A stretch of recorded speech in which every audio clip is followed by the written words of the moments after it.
Today, we're going to be talking about why I think it's important that we challenge long-standing hobby norms, whether it be long-standing or in the short run, the last few years. Let's talk about it.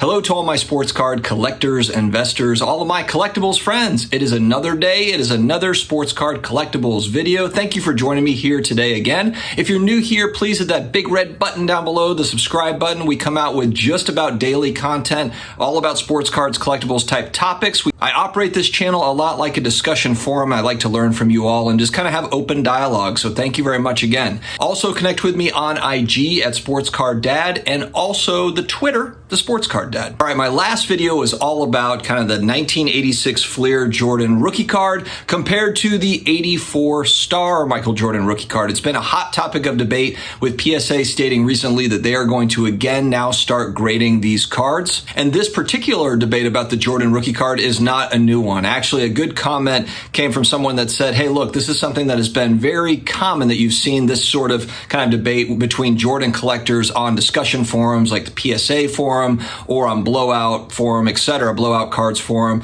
But the reality is that most of the hobby, I would say the vast majority of the hobby, is not on those forums and hasn't even really heard of those forums. So, and that's why I think it's good to kind of talk about this in this medium. It's just another way to kind of get that out, because outside of long-standing collectors, whether it be Jordan collectors or just card collectors, a lot of people don't know about those forums and wouldn't really know that there's been a debate on the topic. They just take the 86 Fleer kind of, that's what it is because that's what they've seen, that's what they've been told, and so that's where we are. There's just so much nuance within the hobby with all sorts of different things. You know, baseball has kind of baseball card rules for rookie cards, but you don't really see that with basketball, football, non-sports. It's really up for debate, and that's what kind of makes the hobby a fun place.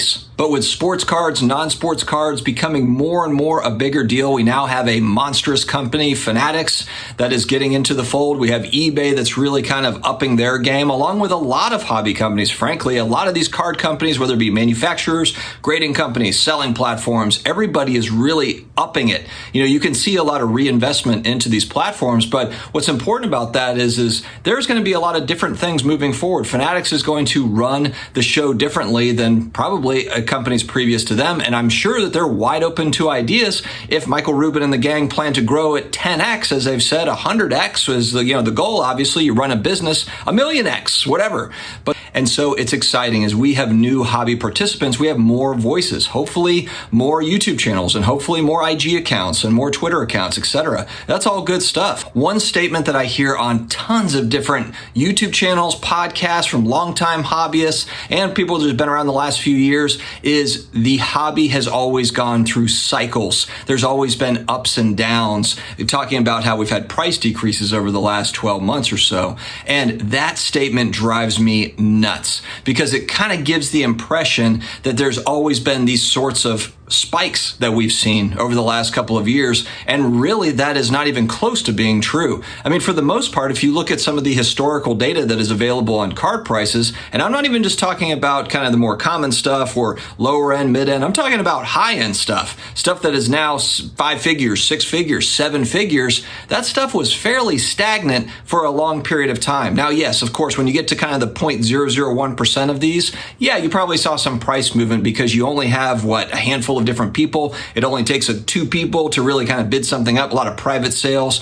Who knows what went on behind the scenes as far as, sales go. There might have been a $100 million card sold that in a private sale, and we just don't know about it. That's the whole thing. But the truth is that the hobby has not gone in these types of cycles. Has there been maybe little ups and downs? And when I say, look, if a card moves up 10 cents or 20 cents or 50 cents or $2 and it's it's a $50 card, whatever, it kind of depends on what is your definition of ups and downs. Because you can really say that about anything. The price of oranges goes up 2 cents, down 1 cent. So yeah, I guess ups and downs, right? No, I mean, it just doesn't make sense. It gives the impression that this is kind of a normal thing, that this this happened in 2020. It went up and then it comes down. No, it wasn't like that. It was pretty much a sleepy hobby. If you go back and you look at a lot of the pricing data going back, it was fairly stagnant. A lot of these cards, the pricing was fairly set. And yeah, were there outliers? Of course there were, but for the most part, people weren't involved not even near in the same way that they have been over the last 3 years. And really, I think that this uptick started in 2016 is kind of like 2015, 2016, you started to really kind of see this stuff really gain momentum. So I would say it's been really the last 6 years or so where card prices have started really kind of moving up, which culminated in 2019, 2020, where you saw kind of the big explosion, the black swan, perfect storm of events.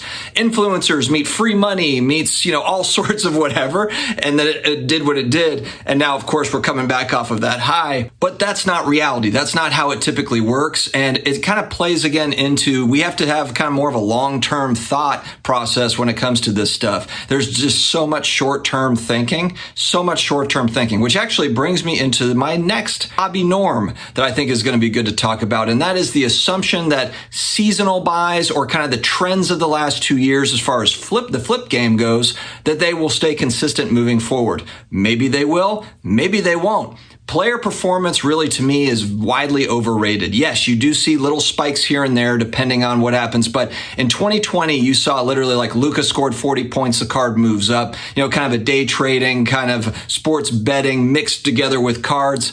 That's not the way that it normally ever was. And we are not seeing that sort of price action now. Now, could it go back to something like that? Of course it could. It could. But the problem is if we have these kind of strategies based around like, a guy goes off, unless it's something where it's like, this guy's a bench warmer, then all of a sudden he's starting. But those are few and far between. When you think about all the guys out there that you might be throwing money at, hoping that one of them sticks, that's tough. That's a tough game to play. Will there always be flipping opportunities in cards? Of course, because there's always going to be price movement. There's so many cards. There's a zillion different cards and parallels and all sorts of different things.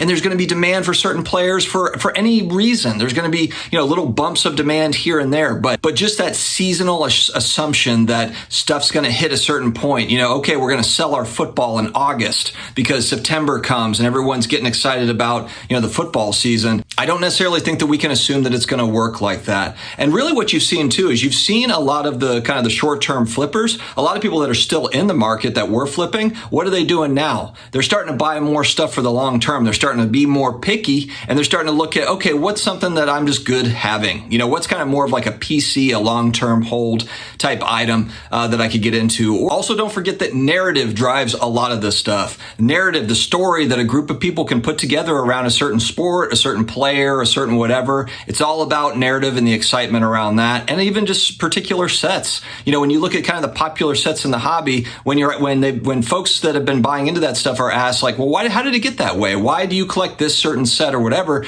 A lot of times it's like, I don't know. It's just kind of the way it's always been.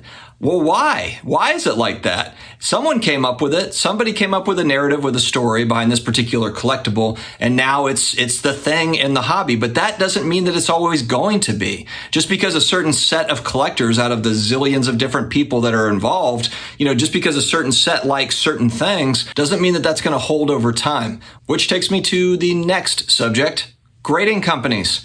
PSA right now is grading more cards than anybody else. They have a long track record. They've got a PSA registry. They've got, a good solid brand. They are the biggest brand in the hobby right now. But how many new people that are getting into the hobby know about the PSA set registry, use it, are involved in it?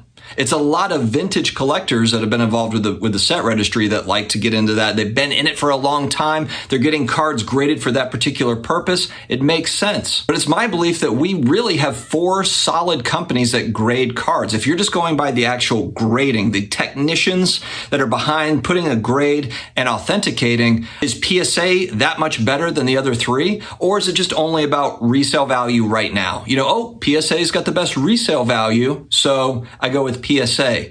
Well, it might not always be like that. It might be, but it might not. A lot of people how many stories have you heard of people cracking PSA 10s to send over to BGS to hope to get a BGS 9.5? I've heard a bunch of stories like that going back years and years, and it could switch again. There are no guarantees with any of this stuff. And that doesn't mean that I'm not buying PSA slabs. I am, but I'm really looking at the card itself. I mean, the card itself has really got to be the right card. It doesn't, just because it says PSA 10 on it, doesn't mean anything to me until I have a good look at it and trying to figure it out. And really, when you get into vintage, you're not buying PSA 10s anyway. So then it's a whole different discussion. But it's all about the card first, and then you kind of go next to the grade, the grading company, and all of that. These types of debates, discussions are good. And like I said, I think the hobby is going to grow over time. I think there's going to be more and more people that are getting into cards because, frankly, I think Fanatics is going to put a lot of money into marketing. I think that they're going to work hard to make this more mainstream. And even in a down economy with the recession looming, I still think that Fanatics, again, this is a long-term prospect. I think that the sports card world is going to be a thing. I don't think that it's going to be the sleepy hobby